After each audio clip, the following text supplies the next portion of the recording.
Xerath is widely regarded as one of the most powerful characters in League's story.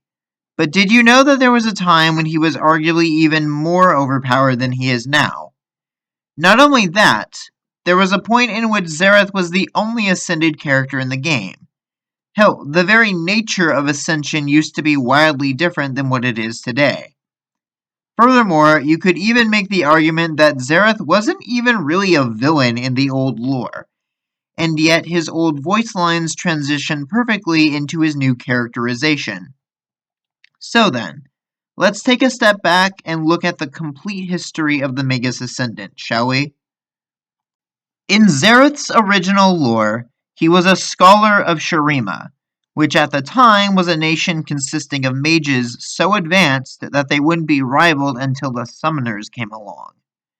Their civilization thrived on the pursuit of arcane knowledge, and few embraced this more so than Xerath himself.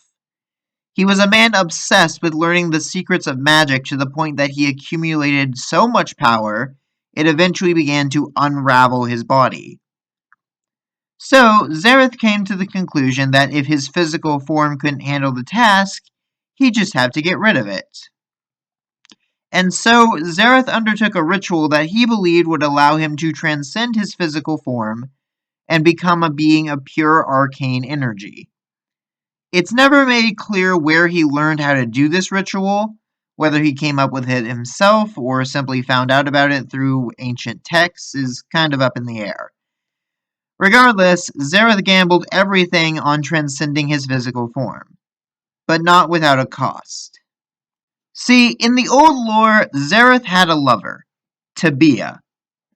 She was possibly the one thing Xerath cared about more than his pursuit of knowledge, and when he tried to perform the ritual, Tabia tried to stop him. The energy Xerath absorbed became too much for him to control, and he had little choice but to watch Tabia become buried under collapsing debris. With his last anchor to humanity gone, Xerath resolved to finish the ritual, lest everything he worked for be for nothing. When the chaos subsided, Xerath had succeeded. He had become an entity of pure living magic, with seemingly infinite power at his disposal. Perhaps the best comparison would be to say that he was like the Dr. Manhattan of League, a being composed of raw energy, who could see and manipulate the forces of the universe on a scale unlike any other. He had transcended humanity, not just the physical body, but emotions as well. However, it had cost him the life of the one he held most dear, and the destruction of an entire temple. The rest of Shurima feared Xerath for what he had become, as well as the lengths he would go to for his goals. As such, the entire kingdom of mages fought tirelessly to bring Xerath down. In the end, though, his power proved too great for them to kill him, so they instead bound him in a magical sarcophagus and sealed him away deep below the earth. Xerath struggled against his bindings for ages, until he was eventually able to damage the sarcophagus enough to break free. Partially. The core of the seal held strong, and so Xerath was forced to seek a means of breaking it permanently. Thus, he came across the League of Legends and the Nexus crystals they used in their little war games.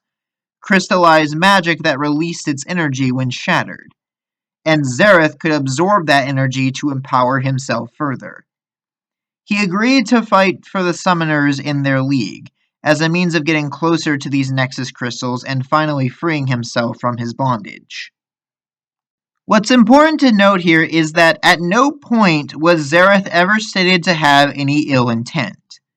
Despite boasting godlike power, he doesn't show any real interest in lording over people like a god. Xerath's goal is simply to rise above mortal existence and learn the secrets of creation. He even goes so far as to tell the summoners that he has no need for vengeance, since the ones who imprisoned him have been dead for centuries. Xerath has no stakes in any mortal conflict or any modern nation. He was effectively a true neutral character, albeit still a very dangerous one. However, A character without a true end goal, at least one that we mortals can comprehend, is admittedly rather hard to write long term. Also, it should be noted that we knew next to nothing about Shurima in the old lore. In fact, a lot of champions that we know as Shuriman today were actually moved to the desert retroactively. I might be wrong about this, but I think Xerath and Malzahar might have actually been the only desert natives in the old lore, so yeah, we didn't really know much beyond what little of Xerath's civilization was explained through his bio. Then comes the Great Retcon, as well as the release of Azir. These two events marked a complete reboot for League's lore as a whole, and while most regions at least retained some semblance of their former selves, Shurima would get pretty much a complete overhaul. The only things of the old Shurima that remained were that it was a desert and the home of a once great, now fallen, civilization. Honestly, Shurima as a region could deserve a video of its own at one point, but right now we're here to focus on Xerath. Well, I say that, though Xerath's new lore is itself no small undertaking to cover. Honestly, he, Renekton, Nasus, and Azir have some of the longest bios in the entire roster, and because they're so interwoven with each other, trying to summarize the entirety of Xerath's new backstory will be a feat unto itself. So, while it's a little bit less detailed than what I would normally do, I'm just going to have to give the Cliff Notes version for this one.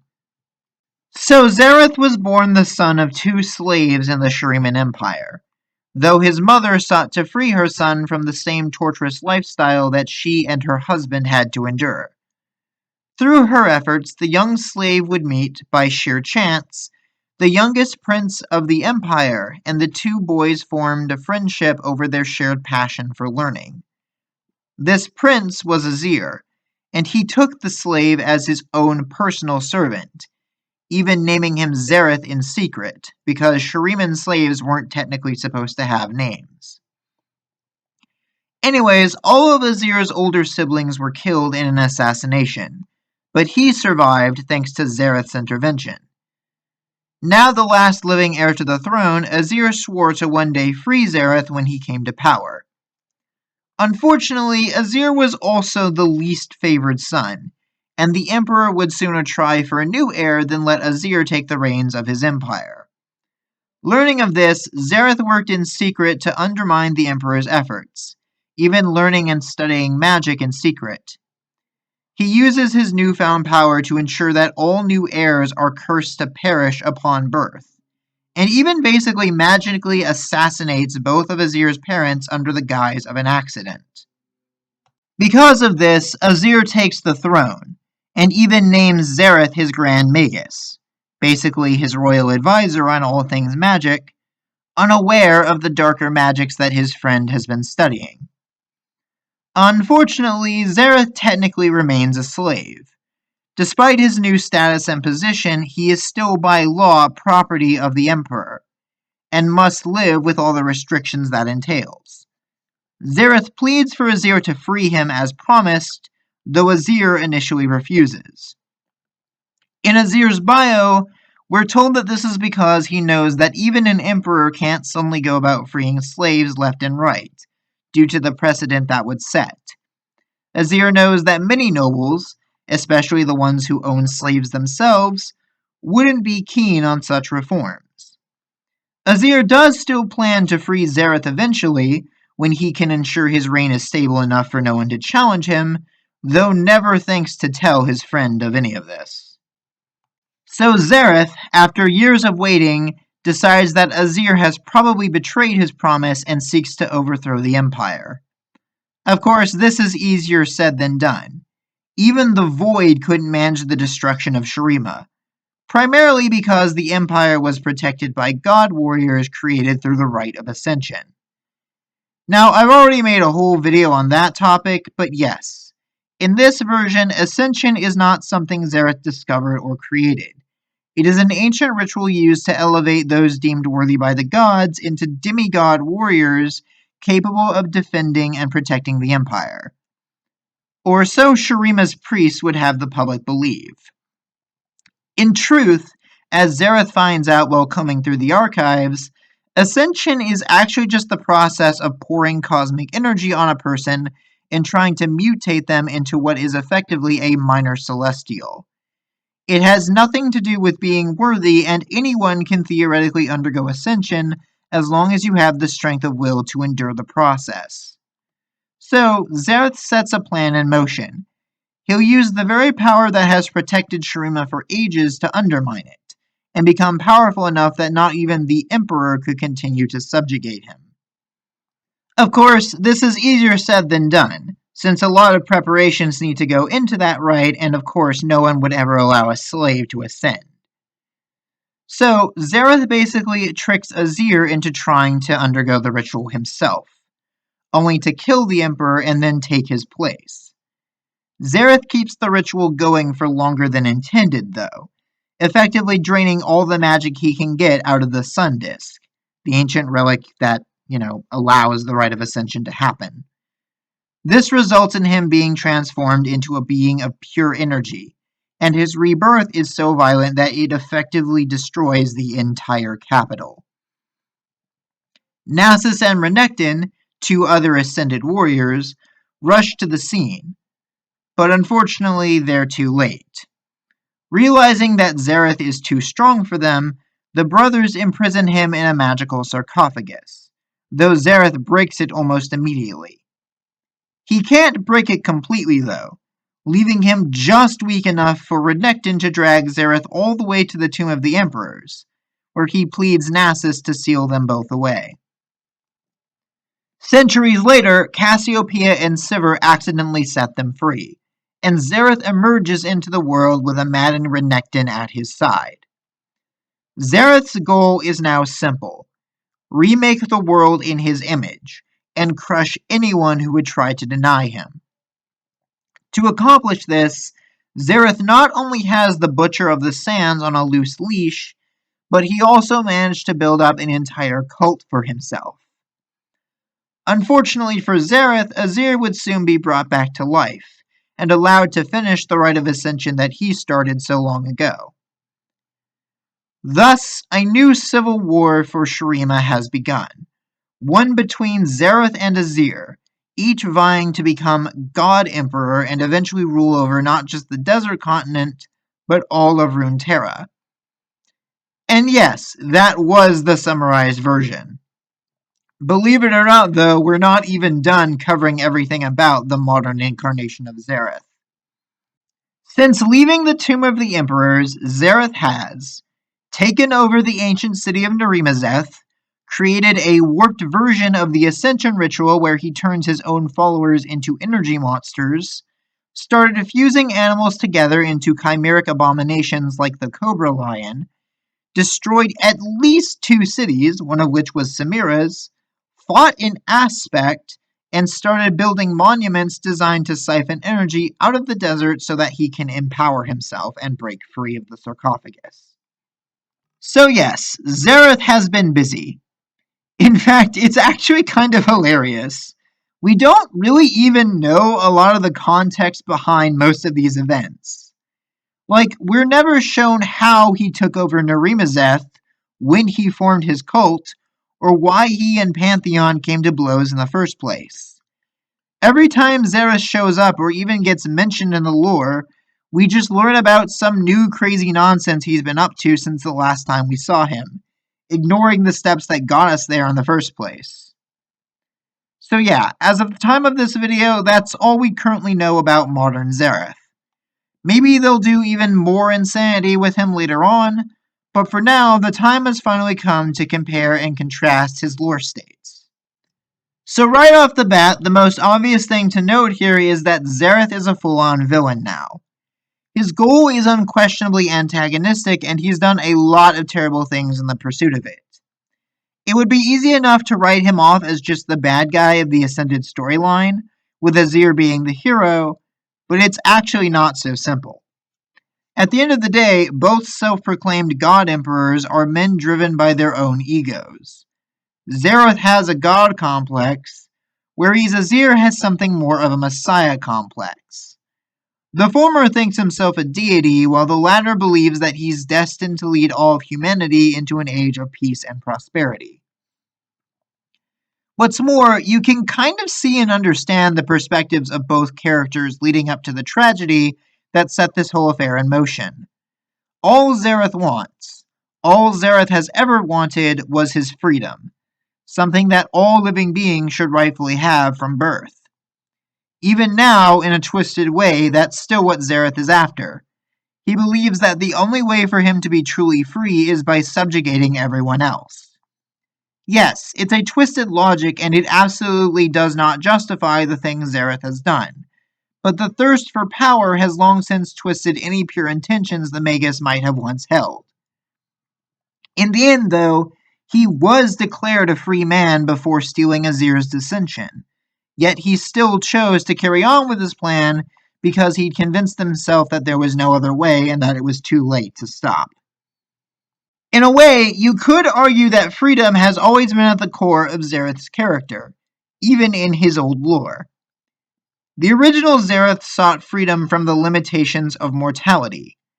He wanted to be completely unfettered from anything that might be considered a restriction, including the laws of nature, and attain ultimate knowledge. In the old lore, Xerath became a nigh omnipotent being who could potentially even rewrite those very laws. In the new lore, Xerath turned Shurima's greatest weapon against itself by unlocking the true terrifying potential of the Sun Disk. In both scenarios, Xerath undergoes a ritual that gives him what he desires, but the consequences of his actions lead to him going right back into chains. I think the most interesting thing to me, though, is how Riot managed to change Xerath's entire character without altering a single one of his voice lines. For some champions, that could be considered a serious problem, but all of Xerath's old voice lines work perfectly for his new backstory. Originally, Xerath was completely indifferent to the world and spoke of his superiority almost as though he were simply stating facts. Now, he wants you to know that he's superior and worship him for it. Of course, Xerath has gotten a couple of new voice lines to reflect this, including a completely new VO for Legends of Runeterra, but it still feels coherent.